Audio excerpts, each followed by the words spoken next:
നമസ്കാരം, ഏവർക്കും സനാതന വിജ്ഞാനത്തിൻ്റെ പുതിയൊരു എപ്പിസോഡിലേക്ക് ആർദ്രമായ സ്വാഗതം.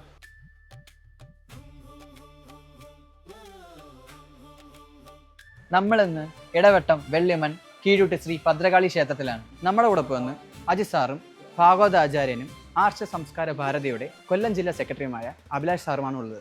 സാർ, ഇന്നത്തെ വീഡിയോ ഒരു ചോദ്യത്തിൽ നിന്ന് തുടങ്ങാം. ഞാനീ കൊച്ചുനാൾ എന്ന് വെച്ച് കഴിഞ്ഞാൽ എൻ്റെ അമ്മൂമ്മ ഉണ്ടായിരുന്ന സമയത്ത് എൻ്റെ അടുത്ത് ഏറ്റവും കൂടുതലും ക്ഷേത്രത്തിൽ പോകണമെന്ന് പറയുന്ന അമ്മൂമ്മയായിരുന്നു. എന്തുകൊണ്ടാണ് ക്ഷേത്രത്തിൽ പോകാൻ പറയുന്നത്?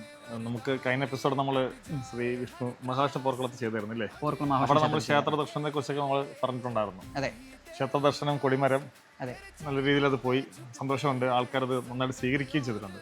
ഇന്ന് നമ്മൾ വന്നേക്കുന്ന ക്ഷേത്രം എന്ന് പറഞ്ഞാൽ കീഴൂട്ട് ക്ഷേത്രം, ചെറുമൂട്. ഇവിടുത്തെ നമ്മൾ എന്നെ ഗുരുനാഥനും ആയിട്ടുള്ള എൻ്റെ അഭിലാഷ് സാറ് ഇന്ന് എൻ്റെ ഒപ്പം ഉണ്ട്.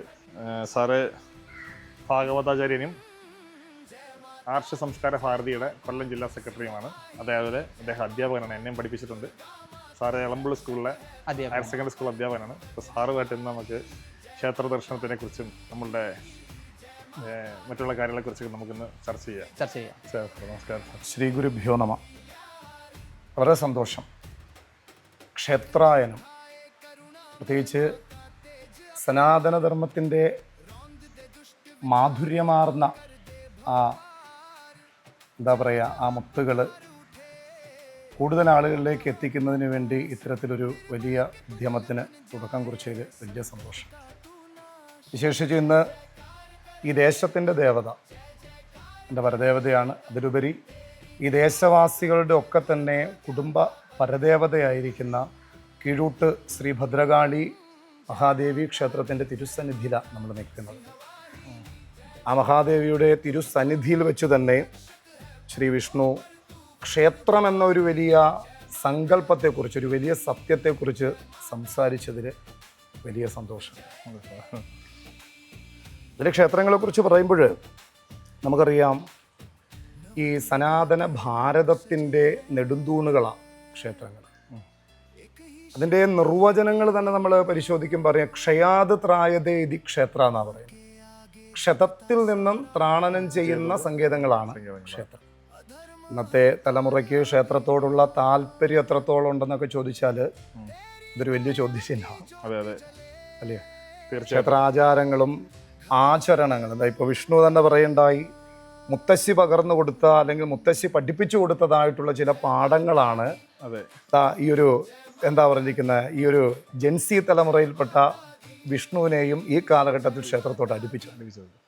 അതുകൊണ്ട് നമുക്ക് യാതൊരു സംശയവും കൂടാതെ പറയാം, ശരീരത്തിനും ഒപ്പം മനസ്സിനും ഉണ്ടായിരിക്കുന്ന എല്ലാവിധമായ ക്ഷതങ്ങളെയും നശിപ്പിക്കാൻ, അല്ലെങ്കിൽ ആ ഉണ്ടായ ക്ഷതങ്ങളിൽ നിന്ന് ത്രാണനം ചെയ്യുവാൻ സാധിക്കുന്ന മഹാസങ്കേതങ്ങൾ ഇന്ന് ഭാരതത്തിലെ ക്ഷേത്രങ്ങൾ.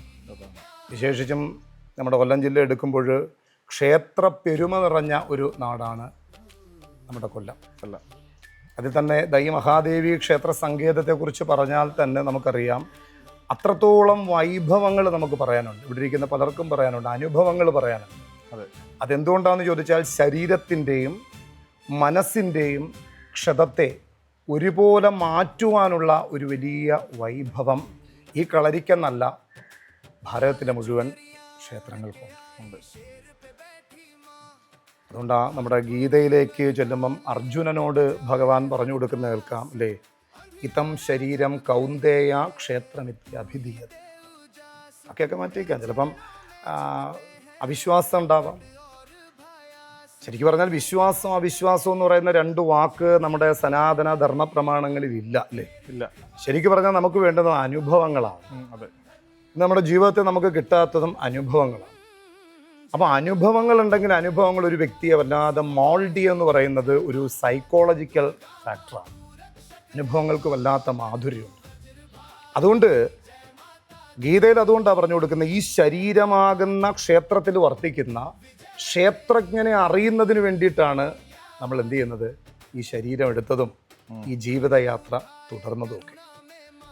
അപ്പോൾ അതുകൊണ്ട് ക്ഷേത്രജ്ഞനായിരിക്കുന്ന ഈശ്വരനെ അറിയണമെങ്കിൽ, അല്പം മുമ്പ് നമ്മൾ പടി കയറി വന്നപ്പോൾ ഐക്യുമാനജി സംസാരിച്ചു വന്നതും അതാണ്. ഈ മാധുര്യമാർന്ന ഭക്തി ഉണ്ടെങ്കിൽ നമുക്ക് എന്ത് ചെയ്യാൻ പറ്റും, ഈ സ്വരൂപത്തെ അറിയാൻ പറ്റും.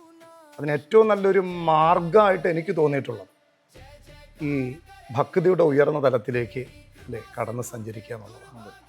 ഭക്തി എന്നാ ചോദിച്ചാൽ അറിയാം, ആരാ സ്വസ്വരൂപാനുസന്ധാനം ഭക്തിരിത്യഭിധീയത എന്നൊക്കെയാണ് അതിന് കൊടുത്തിരിക്കുന്നത്. സ്വരൂപത്തെ നമ്മൾ ആരാണെന്ന് അറിയാൻ നമ്മൾ ഓരോരുത്തരെയും പ്രേരിപ്പിക്കുന്ന ഏറ്റവും നല്ല മാർഗ്ഗമാണ് വാസ്തവത്തിൽ യഥാ ഭക്തി. അതിനാണ് കുറച്ചു മുമ്പ് ഐക്യമാൻ പറഞ്ഞതുപോലെ, അജി പറഞ്ഞതുപോലെ, നവവിധമായ ഭക്തിക്ക്, നവതാ ഭക്തിക്ക് ഭക്തിയുടെ 9 പടികളെ കുറിച്ച് പറയും. അതിൽ പ്രത്യേകിച്ച് എനിക്ക് തോന്നുന്നു ശ്രീമദ് ഭാഗവത മഹാപുരാണം നമ്മൾ എടുത്ത് പരിശോധിക്കുമ്പോൾ അതിൽ 7ാമത്തെ സ്കന്ധത്തിൽ ഹിരണ്യകശിപുവിൻ്റെ മകനായിരിക്കുന്ന പ്രഹ്ലാദൻ, അമ്മ കയാധുവ, അച്ഛനോട് ഉറക്കെ വിളിച്ച് പറയുന്നത് കേൾക്കാം, ഈ കിട്ടിയാൽ ഒരിക്കലും വിട്ടുപോകാത്ത ആനന്ദം അനുഭവിക്കണമെങ്കിൽ എന്തു വേണം? ശരിയായ ഭക്തി വേണം. പക്ഷെ ആ ഭക്തി ഇന്നത്തെ ജനറേഷൻ ഉണ്ടോ എന്ന് ചോദിച്ചു കഴിഞ്ഞാൽ അല്ലേ, ശരിക്കും പറഞ്ഞാൽ നേരത്തെ നമ്മൾ പറഞ്ഞതുപോലെ പല തരത്തിലായി ഈശ്വരനെ ഉപാസിക്കുന്നത്. കാമനകളുടെ പൂർത്തീകരണത്തിന് വേണ്ടി അല്ലേ, ഒരു അല്പനേരത്തെ സുഖത്തിന് വേണ്ടിയിട്ടുള്ള ഒരു യാന്ത്രികമായ സംവിധാനമായിട്ടാണ് പലപ്പോഴും ഭക്തിയെ കാണുമ്പോൾ പ്രഹ്ലാദൻ ലോകത്തോട് വിളിച്ചു പറഞ്ഞ 9 കൂട്ടം കാര്യങ്ങളാണ് ശരിക്ക് നവവിധ ഭക്തി. ഇതിനെക്കുറിച്ച് എനിക്ക് തോന്നുന്നു ഒന്ന് ചർച്ച ചെയ്താൽ ഈ ക്ഷേത്രസങ്കല്പം കുറച്ചുകൂടി എന്താ പറഞ്ഞിരിക്കുന്നത്, അരക്കിട്ട് ഉറപ്പിച്ച ഒന്നായിട്ട് മാറുമെന്ന് എനിക്ക് തോന്നുന്നു. വളരെ ലളിതമായിട്ട് പറഞ്ഞാൽ ക്ഷയാത് ത്രായതേ ഇതി ക്ഷേത്രം. ശരീരത്തിനും മനസ്സിനെയും ബാധിച്ചിരിക്കുന്ന എല്ലാ ക്ഷതങ്ങളിൽ നിന്നും നമ്മളെ ത്രാണനം ചെയ്യുന്ന സങ്കേതങ്ങളാണ് ക്ഷേത്രങ്ങൾ. ഇതാണ് ശരിക്കും ക്ഷേത്രത്തെക്കുറിച്ചുള്ള വളരെ കൃത്യവും ലളിതവുമായിട്ടുള്ള ഒരു നിർവചനം.